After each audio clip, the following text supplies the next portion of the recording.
안녕하세요. 김주범의 경매고입니다. 이번 시간은 등기사항 증명서상 나타나지 않는, 즉 공시되지 않는 권리 중 이 유치권에 대해서 확인해 보겠습니다. 이렇듯 유독 경매 진행 중인 사건에 그 신축 건물일 경우 이런 유치권 행사 중이라는 표말과 그 신고서가 제출되는 경우가 간혹 보입니다. 이 유치권은 민법 규정에서 우선 그 내용을 찾을 수 있습니다. 이 유치권은 그 요건이 첫 번째, 타인의 물건 또는 유가 증권을, 두 번째, 점유한 자가, 그 세 번째, 그 물건이나 유가 증권에 관해서 생긴 채권을 가진 경우, 네 번째, 그 채권의 변제를 받을 때까지 그 물건 또는 유가 증권을 유치할 수 있는 권리입니다. 우리가 임차인의 대항력 관련해서 돈을 다 받지 못하면 계속 대항력을 행사할 수 있다. 제3자에게 대항할 수 있다. 이런 말을 들은 적이 있습니다. 마찬가지로 이 유치권은 그 성립이 되면 소유자가 바뀌더라도 계속 그 유치를 할 수 있습니다. 언제까지? 내 돈을 다 받을 때까지 대행할 수 있는 것이죠. 그 요건 속에서 우리는 유치권의 내용을 확인할 수 있는 것입니다. 조금 전 보신 사진과 같이 이런 현수막이 보이는 것이죠. 자, 첫 번째, 타인의 물건 또는 유가 증권을 말합니다. 타인의 물건은 부동산 또는 동산을 말하는 것이죠. 우리가 보는 부동산인 토지 및 건물, 그 해당이 되는 것입니다. 유가 증권은 돈과 관련된 증서를 말하는 것이죠. 결국 타인의 물건과 유가 증권을 말하는 것이고, 본인의 물건은 그 요건이 되지 않는다는 것입니다. 타인의 물건이어야 가능하다라는 거 알 수 있습니다. 두 번째 요건, 점유가 있어야 됩니다. 이 점유는요, 320조 제2항을 보시면 불법 점유는 인정되지 않습니다. 판례에서는 간접 점유, 직접 점유 모두 다 인정합니다. 그 점유의 원인이 분명하다면 간접 점유든 직접 점유든 인정되는 것이고, 불법 점유는 그 원인을 결여했기 때문에 아무리 점유하더라도 유치권은 발생하지 않습니다. 세 번째 요건이 그 물건과 유가 증권에 대해서 생긴 채권이 있어야 됩니다. 채권은 우리 예컨대 부동산에 대한 유치권을 주장하기 위해서는 이 부동산에 관해서 발생된 채권이어야 하는 것이죠. 유치권을 행사한 자는 주로 공사업자죠.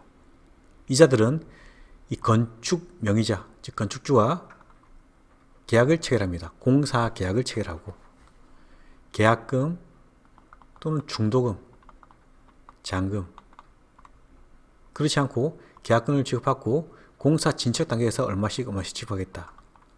또는 계약금 받고 잔금 때 청산하겠다. 이런 계약서를 작성하게 되는 것이죠. 둘 간에 체결된 계약으로 인해서 채권은 발생하는 것입니다. 단순히 채권만 발생했다고 해서 유치권이 인정되지는 않습니다. 이 채권에 대한 변제기, 그 청구권이 있어야 되는 것이죠. 그 변제기는 계약된 일자별 지급하기로 한 날짜가 지나야 되는 것입니다.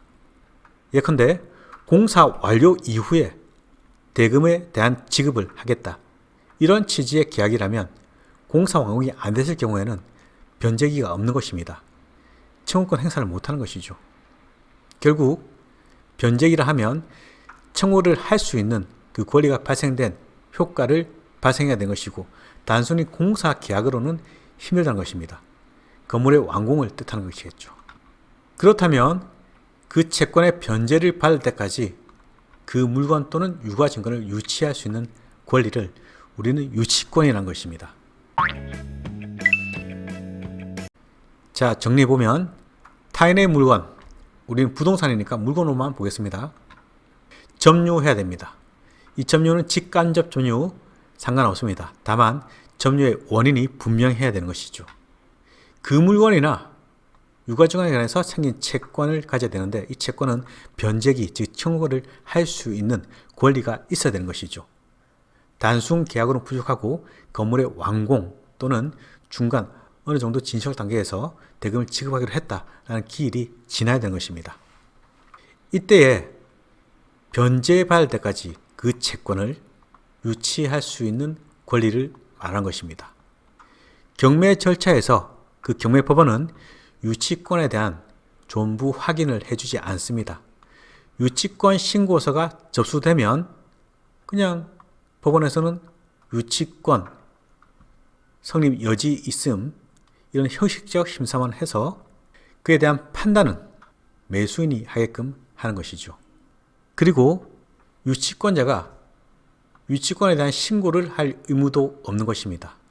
다만 이 유치권은 적어도 요건을 갖추는, 즉 타인의 물건에 대해서 정당한 점유, 그 채권에 대한 변제가 있는 경우 그때는 경매 개시 결정에 대한 등기 전까지 요건을 갖춰야 되는 것입니다.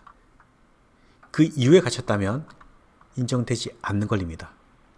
이 유치권이 진정한 유치권자라면 대항할 수 있습니다. 주인이 바뀌더라도 문제없습니다. 계속 내가 그 물건을 유치할 수 있는 것이죠. 돈을 다 받을 때까지. 그렇지만 이 채권은 당사자 사이에서만 효력을 갖게 됩니다. 유치권은 물권이죠. 그 원인이 채권에 의한 것입니다. 공사 계약을 체결했다면 공사 계약에 기한 그 당사자에게만 청구할 수 있는 것이고, 새로운 소유자, 즉 상대방이 아닌 A와 B 사이의 공사 대금은 둘 간에만 가능한 것이지, 새로 바뀌는 경매로 인해서 C로 바뀌었다 또는 D로 바뀌었다 소유자가, 이때는 이자들한테 돈 주라고 청구는 못하지만 돈 받을 때까지 유치할 수 있는 것입니다. 결국 유치권자가 있다고 하더라도 새로운 소유자에게 돈 주라고 할 권리는 없는 것이죠. 반면 자기 채권 변제받을 때까지 계속 그 부동산을 유치하는 겁니다. 이 유치권이 성립되면 일단 인수로 바뀌죠. 인수 이후에 매수인이 그에 대한 분쟁을 해결하는 것이죠. 협의를 하든지 또는 소송을 제기하든지. 협의가 되면 간단히 끝날 수 있겠지만 협의가 되지 않을 시에는 소송을 하게 되는데, 이른바 유치권 부존재 확인 소송을 하는 것이죠. 매수인이 낙찰 이후에 인도 명령 요건으로 인도를 하게 되면은 점유를 상실하겠죠. 그때는 유치권이 없는 겁니다. 만약 인도 명령이 받아들여지지 않아서 명도 소송을 진행한다면 시간을 아주 많이 소요하게 됩니다. 그만큼 유치권에 걸리는 매수인에게는 아주 위험한 권리에 속하는 것이죠. 이 유치권은 민법 외에도 상법에서 그 내용을 찾을 수 있습니다. 상법에서는 이 상사 유치권이 있죠. 그 내용은 상인 간 상행위로 인해서 채권이 있다면 그 변제기가 있는 때 채권자는 변제를 받을 때까지 그 채무자에 대해서 그 상행위로 인한 둘 간의 거래죠. 자기가 점유하고 있는 채무자 소유의 물건 또는 유가증권을 유치할 수 있다고 하고 있습니다. 이렇게 상법에서는 민법상 유치권과 그 내용을 일부 달리하고 있습니다. 타인의 물건이라는 민법상 내용, 상사 유치권은 타인의 물건이라는 어디에도 규정 내용이 없는 것입니다.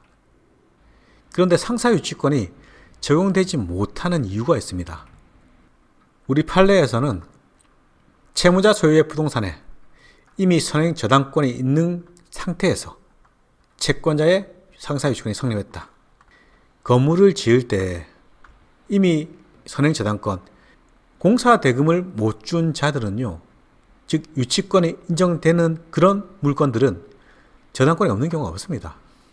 이때에 상사 유치권자, 선행 저당권자 또는 선행 저당권자에 대한 경매 절차에서 부동산을 취득한 매수인에 대해서 유치권 대항할 수 없다는, 즉 소극 입장을 두고 있는 것이죠. 이러한 취지의 내용을 볼 때 부동산 경매에서 대부분 저당권에 기한 경매 절차가 진행된 것이고 그 저당권은 임의 경매 절차로 현출되는 것이죠. 이때 상사 유치권은 판례에서 인정되지 못하는 취지의 내용을 담고 있는 것입니다. 따라서 부동산 경매 절차에서 민사 유치권에 대한 내용으로 주로 그 내용을 풀어가고 있는 것입니다.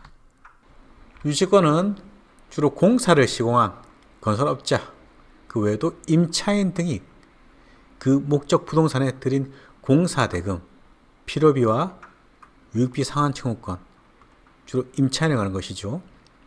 그 목적물 자체에서 발생하게 되는데 유치권자의 권리가 건물을 점유, 경매 신청이 되더라도 필요비, 유익비 등은 원칙적 경매 대금에서 우선 변제받을 수 있는 채권입니다. 그렇지만 이렇게 필요비, 유익비가 우선 채권으로 신고되지 못하는 이유가 변제기에 대한 문제란 것입니다. 그리고 유치권에 기한 채권은 우선 변제권 없습니다. 유치권자도 경매 신청할 수 있지만 우선 변제, 즉 순위가 없기 때문에 유치권자가 경매를 신청한 경우는 부동산에서는 극히 드문 케이스죠. 배당 절차에 참여할 수 없습니다. 그렇기 때문에 유치권자의 채권액은 결국 매수인이 인수되는 지위에 있는 것이죠. 유치권이 만약 진정한 유치권이라면 전적으로 매수인 부담, 명도 소송을 진행해야 되는 겁니다. 그렇다면 매수인에게는 엄청난 금전적 부담이 추가로 발생하는 것이죠. 유치권이 있으면 대출도 잘 되지 않습니다.